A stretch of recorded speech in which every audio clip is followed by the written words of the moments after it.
आप चाहे कितनी तरक्की कर लीजिए, आप चाहे कितनी ऊंची कोठियां बना लीजिए, आप चाहे जितने ऊंचे महलों में दादे ऐश ले लीजिए, आप सुरैया पर सवार हो जाइए, आप हवाई जहाज की इजाद कर लीजिए, आप रॉकेट बना लीजिए, आप साइंटिस्ट बन जाइए, आप अपने बच्चों को MBBS, MD और MS करा लीजिए, आप सब कुछ करा लीजिए, लेकिन अगर आप अपनी जिंदगी के असल मकसद इबादत से दूर हैं तो आपका ये सफर बेकार है, आपकी जिंदगी का मकसद बेकार है, आप बिल्कुल फ्लॉप हो चुके हैं। अगरचे आपने अपने बच्चे को MBBS बना लिया, MS करा लिया, डॉक्टर बना लिया, इंजीनियर बना लिया, ये सब कुछ ज़िमनी मकासद थे, लेकिन असल मकसद से आप खुद दूर हो गए और अपने बीवी बच्चों को आपने दूर कर दिया।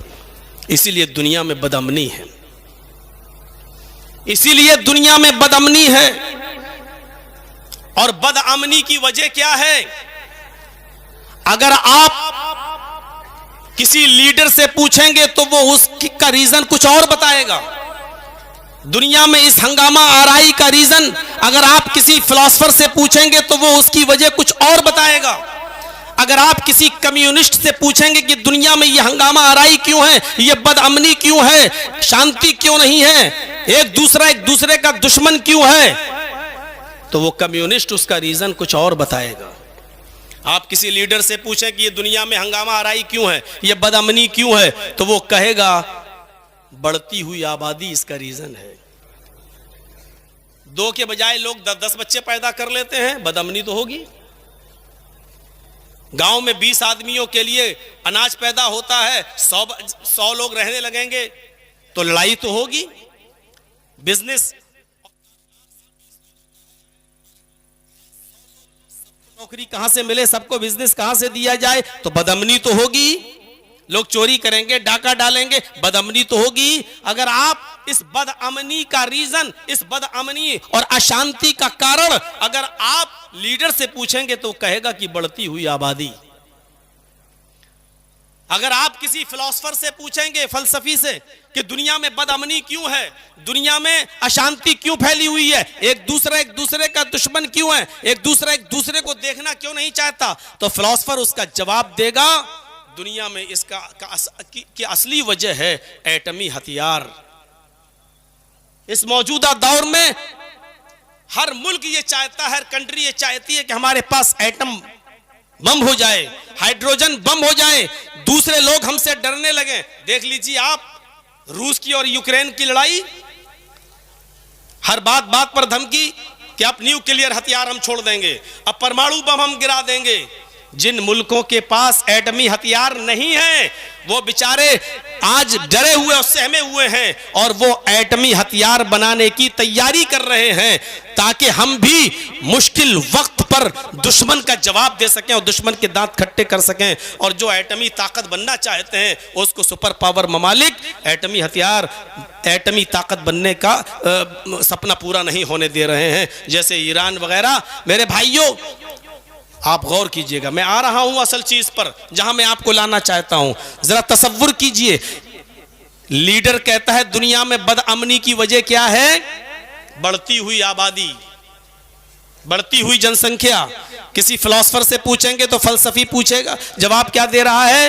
बदअमनी का कारण क्या है, बदअमनी का रीजन क्या है? एटमी हथियार। ये सारे एटमी हथियारों को खत्म कर दो, दुनिया के अंदर अमन ही अमन और सुकून ही सुकून पैदा हो जाए। और किसी कम्युनिस्ट से पूछो कि दुनिया में बदअमनी क्यों है, तो कम्युनिस्ट इसका जवाब आपको यह देगा कि पैदावार की सही तकसीम नहीं हो रही है।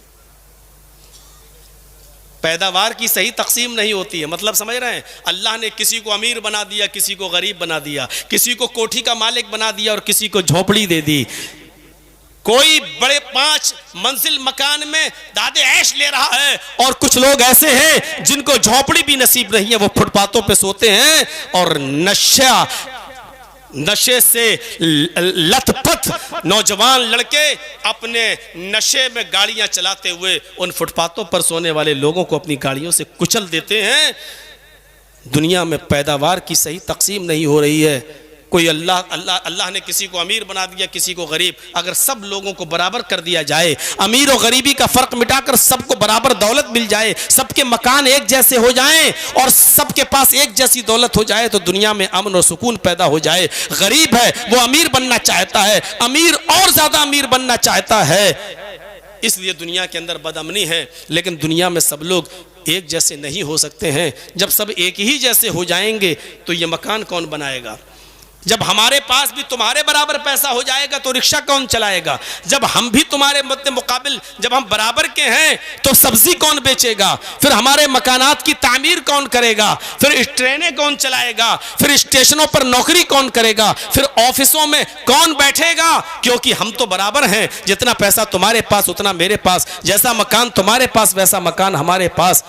दर हकीकत अगर देखा जाए तो ये तीनों जवाब गलत हैं। दुनिया में बदअमनी न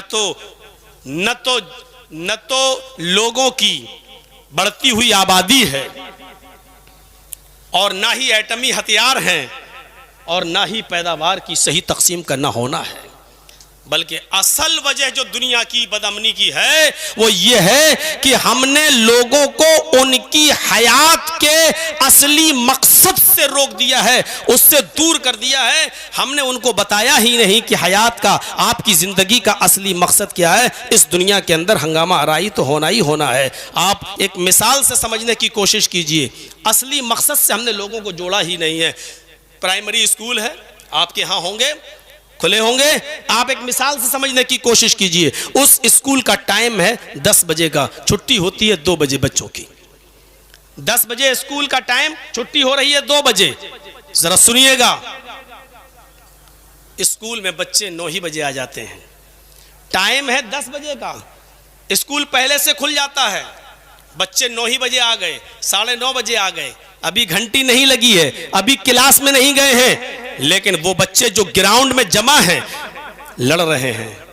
कोई पेड़ पे चढ़ रहा है, कोई फुटबॉल खेल रहा है, कोई वॉलीबॉल खेल रहा है, कोई क्रिकेट खेल रहा है। आपस में गुत्थम गुत्ता भी हो रही है, लड़ाई भी हो रही है, शोर हो रहा है, हंगामा हो रहा है।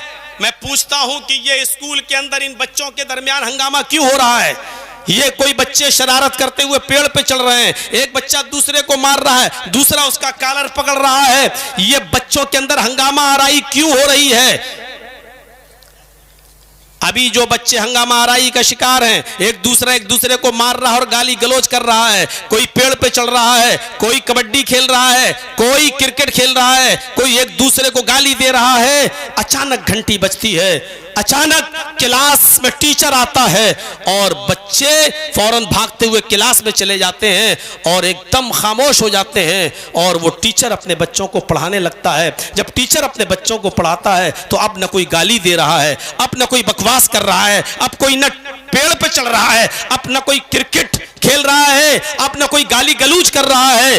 बच्चों के अंदर शांति पैदा हो गई है। क्यों? उसका जवाब यह है क्योंकि टीचर ने अब बच्चों को उनके असली मकसद में लगा दिया है। जब तक ये लोग अपने असली मकसद में लगे नहीं थे तब तक हंगामा आराई का शिकार थे, और जब असल मकसद से जोड़ दिया है तो शांति हो गई, सुकून हो गया, और आपस में वो खामोशी के साथ पढ़ने लगे। कोई मैथ पढ़ रहा है, कोई साइंस पढ़ रहा है, कोई इंग्लिश ग्रामर पढ़ रहा है, शांति हो गई। और शांति की असल वजह क्या है? हमने उनको असली मकसद से जोड़ दिया है। इस पूरी दुनिया को बताओ, इस बदअमनी और पूरी दुनिया में जो हंगामा आराई फैली हुई है उसकी असली वजह यह है कि हमने लोगों को उनकी हयात से, हमने उनकी जिंदगी के असली मकसद से उनको नहीं जोड़ा है। और असली मकसद कुरान बताता है, वमा खलक़तुल जिन्ना वल इंसा इल्ला लियअबुदून। हमने जिन्नों और इंसानों को सिर्फ इस दुनिया में इसलिए पैदा किया है ताकि वो मेरी ही इबादत करें। हम लोगों को अल्लाह की इबादत से जोड़ दें, उनके असली मकसद से जोड़ दें, दुनिया में अमन ही अमन पैदा हो जाएगा, दुनिया में सुकून ही सुकून पैदा हो जाएगा। हंगामा आराई सिर्फ इसलिए हो रही है क्योंकि हमने असली मकसद से लोगों को गाफिल कर दिया है, या यूं कह लो कि लोग अपनी जिंदगी के असली मकसद से गाफिल हैं। मेरे प्यारे साथियों, असली मकसद से जोड़ने की जरूरत है। इतनी लंबी तमहीद के बाद अब आप समझे होंगे कि कुरान की इस आयत का असली मकसद क्या है। वमा खलक़तुल जिन्ना वल इंसा इल्ला लियअबुदून। कितनी छोटी सी आयत का टुकड़ा है, लेकिन अब आप समझने की कोशिश करिए कि दुनिया में ये जो फैली हुई है बदअमनी और अशांति, ये कैसे दूर होगी जब हम लोगों को उनकी जिंदगी के असल मकसद से जोड़ देंगे कि तुम पैदा क्यों हुए हो। फिर मैं कह रहा हूं, मैं ये नहीं कह रहा हूं कि आप बस नमाज़ी पढ़ते रहिए और तस्बीह घुमाते रहिए और मस्जिद के अंदर बैठे रहिए और जंगल के अंदर जाके सुभान अल्लाह की रट लगाइए। मैं ये नहीं कह रहा हूं, आपको मेहनत भी करना पड़ेगी, बीवी बच्चों के लिए आपको खेत भी जोतना पड़ेगा, रिक्शा भी चलाना पड़ेगा, अपना इलाका छोड़कर दिल्ली के अंदर मजदूरी भी करना पड़ेगी, बॉम्बे भी जाना पड़ेगा, आपको कपड़ा भी सिलना पड़ेगा, आपको अपने बीवी बच्चों का पेट पालने के लिए और अपने बच्चों की आला तालीम के लिए मेहनत भी करना पड़ेगी। लेकिन इस चीज को भी हम इबादत का नाम देते हैं, यह भी इबादत है। अपनी बीवी और बच्चों के लिए मेहनत करना भी इबादत का एक हिस्सा है। मेरे भाइयों, अल्लाह के नबी तो यहां तक फरमाते हैं कि प्यार और मोहब्बत में अगर खाने का एक लुकमा, रोटी का एक लुकमा उठाकर अगर आप अपनी बीवी के मुंह में डाल देते हैं तो यह भी सवाब है, यह भी इबादत है। इबादत का मामला बड़ा वसी है, इबादत का मयार बड़ा वसी है। इबादत सिर्फ 2 रकात पढ़ने का नाम नहीं है। इबादत सिर्फ ज़ोहर की नमाज में 4 रकात और 4 रकात में 8 सजदे कर लेने का नाम नहीं है। फजर में उठ जाने का नाम इबादत नहीं है। असर और मगरिब पढ़ लेने का नाम इबादत नहीं है। इबादत का मयार बहुत वसी है। मेरे प्यारे साथियों, हमें समझना पड़ेगा कि इबादत का असल मयार क्या है। वमा खलक़तुल जिन्ना वल इंसा इल्ला लियअबुदून। मैंने जिन और इंसानों को सिर्फ इसलिए पैदा किया ताकि वो मेरी ही इबादत करें। बीवी बच्चों के लिए मेहनत करना इबादत है, उनके लिए कमाना इबादत है, रिक्शा चलाना, इस मकसद के तहत कि हम अपनी बीवी और बच्चों की परवरिश करेंगे और अल्लाह का हक अदा करते रहें, तो ये भी इबादत है। मेरे भाइयों, इबादत का मफहूम बड़ा वसी है जो मैं शुरू से कहता चला आ रहा हूं। इस बात को समझने की कोशिश करो। ये अलग बात है कि उन इबादियात में अफजल इबादत नमाज है, ये एक अलग मामला है। अपने आप को अल्लाह के सामने सरेंडर करना, उसके सामने झुकना, ये अफजल इबादत है, ये अफजल इबादत है और इसको हमें और आपको समझना पड़ेगा। और ये अफजल इबादत जो नमाज है, ये कोई मामूली चीज भी नहीं है। और 5 वक्त की नमाज जमात के साथ पढ़ना, ये कोई मामूली काम भी नहीं है। इस बात को भी आप ज़हन नशीन कर लीजिए, ये कोई मामूली काम भी नहीं है। कुरान अगर आप पढ़ेंगे तो इसको बड़ा मुश्किल काम करार दिया है, बड़ा मुश्किल। व इन्नहा लकबीरतुन इल्ला अलल खाशिईन अल्लज़ीना यज़ुन्नूना अन्नहुम मुलाक़ू रब्बिहिम व अन्नहुम इलैहि राजिऊन। इस कुरान की आयत के पहले लफ्ज पर गौर करें, व इन्नहा लकबीरतुन, बहुत मुश्किल और बहुत बड़ा काम है। 5 वक्त की नमाज पढ़ना बड़ा मुश्किल काम है। किन लोगों के लिए मुश्किल नहीं है वो अल्लाह ने आगे बता दिया है, लेकिन हर इंसान के लिए मुश्किल नहीं, ऐसा नहीं।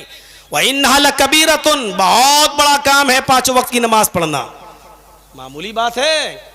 आप सोने की दुकान पर बैठे हुए हों, सुनहार हैं आप, और आप जिस शादी का जो सौदा कर रहे हैं, सोना बेचने का, गोल्ड बेचने का, उसमें आपको 1 लाख रुपए की प्रॉफिट होने वाली है और इसी वक्त अजान की आवाज आ रही है, हय्या अलस सलाह। आप 1 लाख रुपए का नुकसान छोड़कर फौरन मस्जिद की तरफ बढ़ जाएं, अपनी दुकान बंद करके फौरन मस्जिद की तरफ चले जाएं। ये हर इंसान के दिल गुर्दे की बात नहीं है, हर इंसान का कलेजा ऐसा करने के लिए तैयार नहीं होगा। अब जमात छोड़ देना वो गवारा कर लेगा, बाद में नमाज पढ़ लेना वो मंजूर कर लेगा, लेकिन अपने कस्टमर से 1 लाख रुपए की उसकी प्रॉफिट होने वाली है, उसको छोड़ना वो गवारा नहीं करेगा। इसलिए अल्लाह रब्बुल आलमीन ने पहला लफ्ज जो इस्तेमाल किया है वो ये, व इन्नहा लकबीरतुन, ये बहुत मुश्किल काम है, बहुत बड़ा काम है। इल्ला अलल खाशिईन अल्लज़ीना यज़ुन्नून, उन लोगों के लिए नहीं, उन लोगों के लिए मुश्किल नहीं है जो डरते हैं अपने रब से मुलाकात, जिनको मालूम है कि मुझे एक दिन अपने रब से मुलाकात करना है। भाई एक दिन मरना सभी को है, एक दिन इंतकाल सभी का होना है, मरना सबको है। तो जो अपने रब से मुलाकात का गालिब गुमान जिनको है कि हमें अपने रब के पास जाना है, हमें अपने रब से मिलना है, जो ये सोचे बैठे हैं उनके लिए मुश्किल नहीं है। फौरन दुकान बंद करेगा, वो नमाज पढ़ने जाएगा। वन्नहुम इलैहि राजिऊन, और जिनको मालूम है कि हमें पलटकर उसी की तरफ जाना है, हमें पलटकर उसी की तरफ जाना है अल्लाह के पास, तो उन लोगों के लिए मुश्किल नहीं है। पता ये चला कि नमाज पढ़ना बहुत बड़ा मुश्किल काम है, लेकिन किसके लिए? जो अपने रब से मुलाकात की उम्मीद न रखता हो उसके लिए। किसके लिए? जिसको मरने के बाद अपने रब के पास लौटने का यकीन न हो उसके लिए। लेकिन जिसको अपने रब से मुलाकात की उम्मीद हो और जो यकीन रखता हो कि हमें मरकर अल्लाह के पास जाना है, उसके लिए 5 वक्त की नमाज पढ़ना मुश्किल काम नहीं है। कुरान की आयत ने क्लियर कर दिया है, कुरान की आयत ने क्लियर कर दिया है। हमें और आपको इस बात को समझना होगा, यह असल इबादत है। दुनिया में बदअमनी फैलने की वजह यह है कि हमने लोगों को उनके असल मकसद से गाफिल कर दिया है। वो नहीं पहचान पा रहे हैं कि हमारा असल मकसद क्या है। 50 तकरीरों में और उलमा से आपने सुना होगा कि कयामत के दिन सबसे पहले हिसाब किताब इसी नमाज का होगा। हर साल जलसे होते हैं, हर साल प्रोग्राम होते हैं, लेकिन जलसों के बाद आप रिजल्ट देख सकते हैं। अभी ये जलसा खत्म है होगा कि ठाटे मारता हुआ ये लोगों का ये लोगों की भीड़, ये अभी जो यहां से जाएगी फजर में, आपकी मस्जिदें आपको बता देंगी कि इस जलसे का कितना असर हुआ है। अव्वलु मा युहासबु बिहिल अब्दु यौमल क़यामह अस्सलाह, सबसे पहले जो कयामत के दिन हिसाब किताब होगा वो नमाज का होगा। वो कयामत का दिन तसव्वुर करें आप, वो कयामत का दिन सूरज 1 मील के फासले पर होगा। तकूनु शम्सु यौमल क़यामति कमिक़दारि मील, 1 मील के फासले पर पसीने से इंसान शराबोर। और उस दिन सबसे पहला सवाल नमाज का।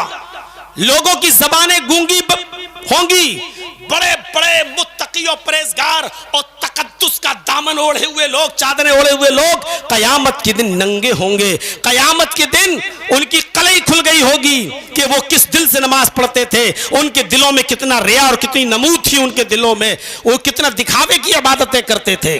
बड़े बड़े इंसाफ करने वाले वो लोग जो इंसाफ की कुर्सियों पर बैठकर लोगों की किस्मतों के फैसले करते थे, कीड़े और मकोड़ों की तरह उनकी हैसियत होगी, कीड़े और मकोड़ों की तरह उनकी हैसियत होगी।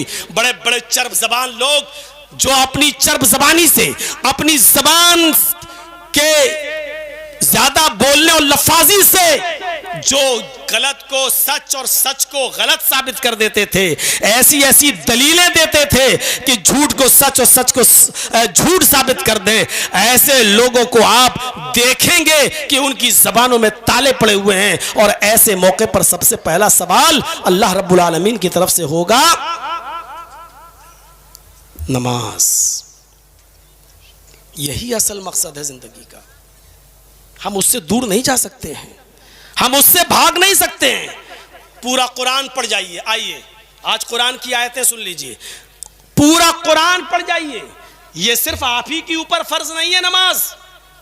दुनिया में जितने भी अंबियाए किराम आए, जितने भी पैगंबर आए, जितने भी रसूल आए, अल्लाह रब्बुल आलमीन ने हर नबी को नमाज का हुक्म दिया था।